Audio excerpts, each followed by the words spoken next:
ترڅو چې پاتې یو افغان وي تل به دا افغانستان وي. سلامونه، نیکې هیلې احترامات مې قبول کړئ. په دې هیله چې ټول به راته روغ او جوړ وای او د صحت په کالیو کې منغښتي وای. دا د اونۍ ځنډ وروسته در پیل شوه د مازدیګر په چکر کې خپرونه. نن ورځ موږ راغلي یو د کونډیو نومرو ته. دغلته بچاو کې موږ له ګڼ شمېر ځوانانو همزولو سره به خبرې اترې لرو. ترې واخلئ. روقیه، دا څه ښه راغلاست وایي په خپرونه کې؟ الحمدلله. السلام علیکم. تو څه ته ښه راغلاست وایم؟ مننه که په لومړي سر کې زموږ د پاڼې او تلویزیون لیدونکو ته ځان ور معرفي کړئ. الحمدلله. مونږ قادر جان دی. با زه د تسبیح کاروبار کوم. دا ګوتې خرڅوم. مخته خو کاروبار رغو تر حکومت کې خو هېڅ گزاره کو د خدای نه روزي. دا د خدای احسان دی. موږ د خدای نه روزي دا شکریا به ادا کوي. نر څه ووایو؟ یقینا دا چې تاسو خوشحاله یاست دا په دې معنی چې موږ هم خوشحاله یو چې تاسو سره ولاړ یو. څنګه غاړې ته خو ډېرې ښایسته تسبیح اچولې دي، ذکر پرې کوئ او که یوازې پیشن ده؟ نه پیشن نشته. دا ذکر دی. دغه پیشن وي هر یوه وي په رژا کې به هر یوه باندې په دغه خلک ذکر کې زه خپله تسبیح خرڅوم. دا په دا خواهش ته اچولي دي چې د خلک د روشي مونه د دا تسبیح وخوري. دی د خپل ذکر ترسره کړو. الله دې عید کو باز شکریا ادا کوي. موږ ډېره مننه. سلامت اوسئ. یقینا لیدونکو تسبیح د ذکر لپاره دي. ما سره له ده سره ټوکه وکړله.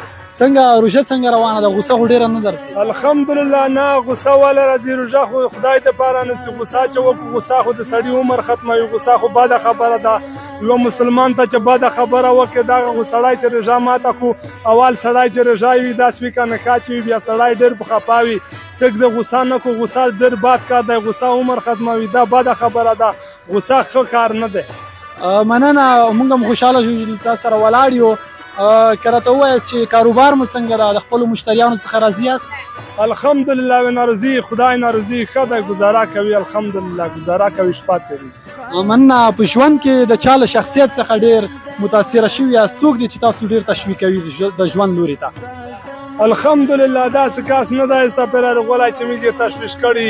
خو بیا د نړیواله خلکو نه موږ ډېره مننه کوي چې دغه ولس ریغ دی.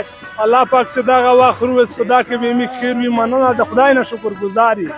خوشحاله اوسئ. غوښتنه دې څه ده د لیدونکو څخه چې دوی باید څه وکړي؟ د والدینو سره دوی باید څه ډول سلوک وکړي او هغه والدین چې دوی د اولادونو سره مخامخ دي دوی هغه اولادونه باید څه وکړي؟ دا خواهش دی چې دی تعلیم وکړه کړه خپل ښوونځي ته لوټ شي. د خپلې ځي ورور پوښتنه وکړو چې چېرته نوسې ته چارج څه کوې ښوونځي ته څه نه درېمې روژه ده چېرته تېره کړه ورځ ده چېرته تېره کړه چېرته نوسوې چارسي سره نوسوې بانکي سره نوسوې.